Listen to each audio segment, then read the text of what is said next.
बिस्मिल्लाहिर्रहमानिर्रहीम। अस्सलाम वालेकुम। इस वीडियो में हम कुछ ऐसे वर्ड सीखेंगे जो लैटिन ज़बान के हैं लेकिन आज भी इंग्लिश लैंग्वेज में इस्तेमाल होते हैं। ये वर्ड्स आपके रिटन और स्पोकन एक्सप्रेशन को बहुत बेहतर बना सकते हैं।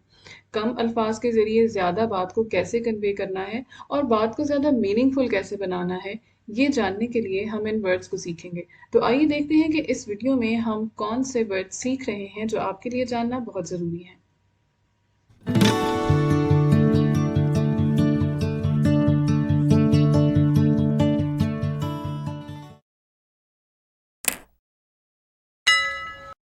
पहला वर्ड जो आज हम सीख रहे हैं वो है इप्सो फैक्टो। इप्सो फैक्टो का मतलब होता है बाय द वेरी फैक्ट या फिर बाय द फैक्ट इटसेल्फ, यानी किसी एक खास एक्शन, किसी एक खास फिनोमिना का डायरेक्ट रिजल्ट या फिर कॉन्सिक्वेंस या फिर रिजल्टेंट इफेक्ट भी कहा जा सकता है। जैसे कि अगर हम देखें कि ये एक पानी का ग्लास है, वाटर इज कलरलेस, इसमें हम जिस भी रंग को ऐड करेंगे ये उस रंग का हो जाएगा। फॉर एग्जाम्पल हम इसके अंदर ब्लू कलर की इंक का एक ड्रॉप डालते हैं तो ये वाटर फिर ब्लू कलर का हो जाएगा। ये नहीं हो सकता कि कलरलेस वाटर में ब्लू कलर के इंक का ड्रॉप डालने से वो रेड कलर का हो जाए।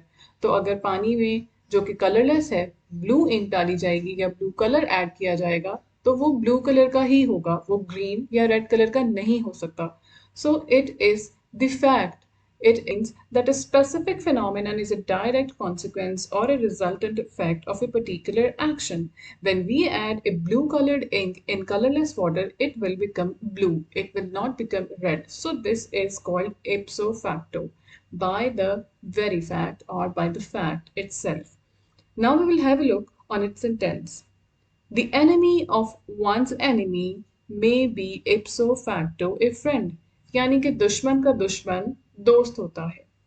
इसको उर्दू में बिल फेल कहते हैं। अब हम देखते हैं नेक्स्ट वर्ड जो है डी फैक्टो और डिज्यूरी। डी फैक्टो और डिज्यूरी को हम कंपैरिजन में देखेंगे। डी फैक्टो का मतलब होता है इन फैक्ट, इसको हम द फैक्ट से भी याद रख सकते हैं।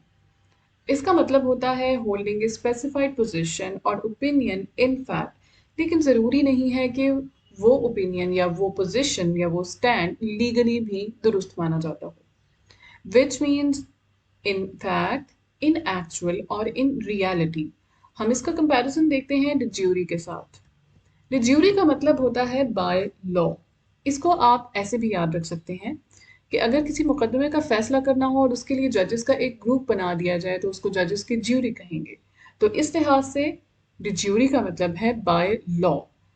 डी फैक्टो फैक्ट एंड में आ रहा है तो इसका मतलब है डी फैक्ट या इन फैक्ट, और डिज्यूरी बाय लॉ। इसका मतलब होता है कि कोई एक पोजीशन, कोई एक स्पेसिफाइड ओपिनियन या फिर कोई स्टैंड होल्ड करना विच इज लीगली राइट।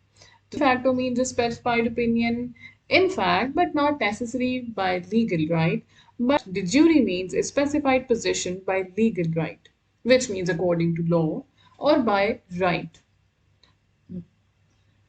अब हम इनके सेंटेंसेस देखते हैं। The intention of the new law is good, but de facto it just does not work. De facto यहाँ पे in reality के मीनिंग में आया है। De jure, adultery is illegal in many states, but the law are never enforced. तो de facto को उर्दू में हम कहेंगे असली या फिर हकीकी, और डी ज्यूरी को कानून के मुताबिक आईनी, दस्तूरी या फिर अज़रुए कानून। नेक्स्ट वर्ड है क्विड प्रो को। ये नाउन है।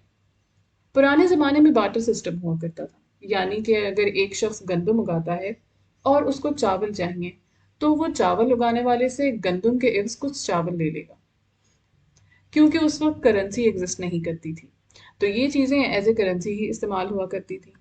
तो क्विड प्रो को का मतलब है वॉट फॉर वॉट, यानी कि a thing for a thing, यानी कि गिव एंड टेक, यानी एक्सचेंज या फिर trade, which means a favour और advantage granted in return for something, जैसे आप इन पिक्चर्स में देख सकते हैं।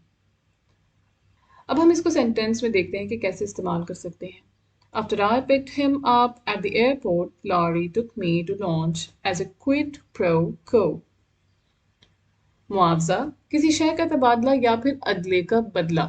उर्दू में हम इसकी ये ट्रांसलेशन करेंगे। अगला वर्ड है प्रोबोनो। प्रोबोनो का मतलब है फॉर गुड, यानी कि किसी के भले के लिए कोई काम करना। एक फॉर एग्जाम्पल, आप एक लॉयर हैं और आपके पास एक ऐसा क्लाइंट आता है जो कि आपकी फीस अफोर्ड नहीं कर सकता, तो आप हमदर्दी का जज्बा रखते हुए आप उसको फ्री में उसका केस लड़ते हैं। तो ये जो एक्ट होगा ये है pro bono. So work undertaken voluntarily without compensation, without charge. ये ख़ास तौर पर उस वर्क के लिए इस्तेमाल होता है जहाँ पे प्रोफेशनल्स इन्वॉल्व हों, ख़ास तौर पर legal aids. Unlike traditional volunteering, it uses the specific skills of professions to provide services to those who are unable to afford them. जैसे हम इस सेंटेंस में देखते हैं, The lawyer was so moved by the plight of the workers, he defended their case pro bono. जैसे आप इस picture में देख सकते हैं, ये लॉयर्स हैं और they are extending hand towards the poor people who cannot afford to pay their charges. तो ये उनको फ्री में अपनी सर्विसेज प्रोवाइड करेंगे, they are saving them.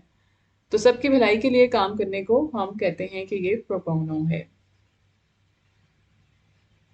Next word is pro rata. Pro rata का मतलब होता है तनासुब से, for the rate. So proportionality या फिर प्रोपोर्शनल। जैसे कि आप इस पिक्चर में देख सकते हैं, ये एक पाए है और इसके इक्वल पोर्शंस किए गए हैं, ये प्रोपोर्शन में हैं। तो इसको हम कहेंगे कि ये जो है ये प्रो रेटा है। If something is given out to people on a pro rata basis, it means assigning an amount to one person according to their share of the whole. अगर ये पाए इससे बड़ी होगी तो उसके जो पीसेस होंगे वो उसी प्रोपोर्शन से होंगे, वो इसके पीसेस से बड़े होंगे वो भी इक्वली, लेकिन वो इसके पीसेस से बड़े होंगे क्योंकि वो पाए ही टोटल पूरी बड़ी है। सो तनासुब के साथ या किसी मुतय्यन मेयार के मुताबिक या फिर हस्बे शरअ इसको उर्दू में कहते हैं। हम इसका सेंटेंस देखते हैं। As the pound has fallen, costs have risen on a pro rata basis, यानी कि उसी तनासुब से। जैसे आप इस पिक्चर में देख सकते हैं, अगर एक कंपनी का बॉस है तो उसका जो टोटल कंपनी का शेयर होगा उसमें से उसका हिस्सा ज़्यादा होगा, और अगर जो एक सबसे छोटा एम्प्लॉई होगा उसका जो शेयर होगा वो इसी हिसाब से होगा। तो इससे आप प्रो रेटा को समझ सकते हैं। ये इसी तरह से है जैसे आप एक चीज़ खरीदते हैं और उसकी किस्तें हैं, तो उन किस्तों को इक्वल में तकसीम कर दिया जाए, तो ये भी प्रो रेटा है। लास्ट वर्ड जो हम सीख रहे हैं वो है स्टेटस को। स्टेटस को का मतलब होता है the present situation, the current और एग्जिस्टिंग स्टेट ऑफ अफेयर्स, या फिर the situation in which someone is. जैसे आप इस फोटो में देखिए, यहाँ पे एक जार में मछलियाँ हैं, लेकिन एक मछली जो है that is challenging the status को। वो कहती है कि मैं इन सब के साथ नहीं रहूंगी, I want to change my situation, और वो दूसरे जार में जा रही है यहाँ से निकल के। So we can say that this fish is challenging the status quo. So the status quo means the current situation, current condition, or the way things are. अब हम इसका सेंटेंस देखते हैं। He is content with the status quo and does not like change. तो बदस्तूर, हस्ब साबिक या फिर हस्ब हालात स्टेटस quo को उर्दू में कहा जाता है। इस वीडियो में हमने 7 बहुत ही इंपॉर्टेंट लैटिन वर्ड सीखे हैं। इनको याद रखिए, याद रखने के लिए अपने सेंटेंसेस में इस्तेमाल कीजिए। सेंटेंसेस आप कमेंट सेक्शन में भी लिख सकते हैं, और इस वीडियो को शेयर करके ये इंपॉर्टेंट वर्ड्स दूसरों तक भी पहुंचाइए। वीडियो अच्छी लगी है तो लाइक करें और चैनल को सब्सक्राइब करें। Thank you for watching.